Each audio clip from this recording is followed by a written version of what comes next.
Assalamualaikum warahmatullahi wabarakatuh. Perkenalkan, saya Mayahdi, calon guru penggerak Angkatan 11 Kabupaten Lahat. Akan memaparkan kesimpulan dan refleksi pemikiran Ki Hajar Dewantara, Modul 1.1, Koneksi Antar Materi. Refleksi dan kesimpulan.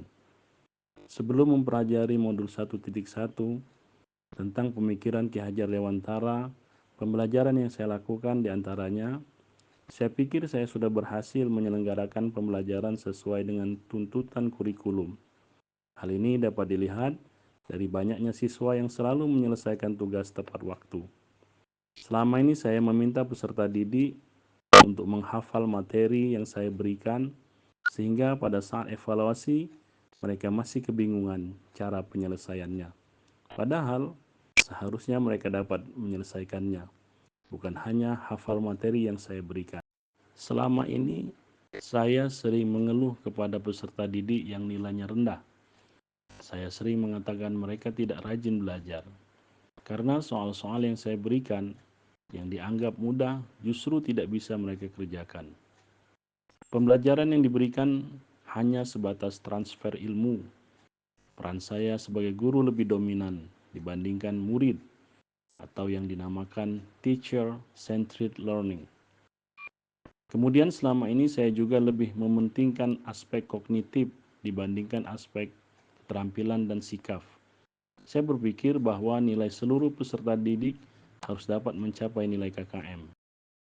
Namun setelah mempelajari modul 1.1 tentang pemikiran Ki Hajar Dewantara, saya menyadari bahwa apa yang saya pikirkan dan lakukan selama ini belum tepat. Dan saat ini saya mulai memahami bahwa tugas sebagai guru tidak hanya mentransfer ilmu, namun juga mendidik. Proses pembelajaran seharusnya berpusat pada peserta didik, sedangkan kita hanya sebagai fasilitator. Menjadi seorang pendidik yang berpihak kepada peserta didik. Mereka diberikan kebebasan mencari sumber pengetahuan, dan kita tetap menjadi pamong supaya mereka tidak salah arah. Saya mulai menyadari tugas kita itu bukan hanya mengajar untuk mencapai target kurikulum, tetapi merupakan proses pendidikan yang menuntun peserta didik menebalkan garis samar-samar agar dapat membentuk karakternya untuk menjadi manusia seutuhnya dan berbudi pekerti luhur. Sebagai seorang pendidik, saya wajib menuntun tumbuh kembangnya potensi yang ada pada peserta didik sesuai dengan kodratnya, yaitu kodrat alam dan kodrat zaman. Mendidik mereka sesuai tempat lahir dan zaman di mana mereka berada, sehingga peserta didik dapat memperbaiki hidup dan tumbuhnya kekuatan kodrat mereka.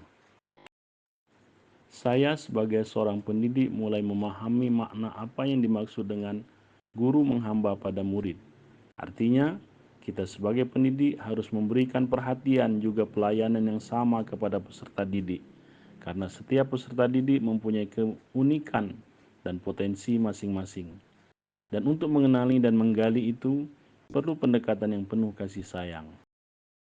Yang bisa segera saya terapkan agar kelas saya lebih baik untuk mencerminkan pemikiran Ki Hajar Dewantara diantaranya, membuat kesepakatan kelas sebagai bentuk komitmen bersama. Menerapkan model pembelajaran yang variatif, menyesuaikan kondisi kodrat zaman dan alam peserta didik saat ini. Menyusun rencana pembelajaran yang berpusat pada peserta didik, menyenangkan dan memberikan peserta didik kesempatan untuk merdeka dalam belajar. Saya akan menerapkan sistem pembelajaran abad 21 yang sesuai dengan pemikiran Bapak Ki Hajar Dewantara, yaitu 4C: Critical Thinking, Creativity, Communication, dan Collaboration. Dengan memerdekakan peserta didik, mereka dapat berpikir kritis dengan berkolaborasi atau berdiskusi sama peserta didik sehingga dapat menghargai pendapat orang lain. Dengan berkomunikasi, peserta didik dapat mengungkapkan pendapatnya dan menghargai pendapat orang lain. Hingga pada akhirnya peserta didik dapat menciptakan suatu produk atau menghasilkan kreativitas tertentu tanpa adanya paksaan belajar. Demikian video yang saya sampaikan, semoga menginspirasi Bapak Ibu pejuang pendidikan. Salam guru penggerak. Wassalamualaikum warahmatullahi wabarakatuh.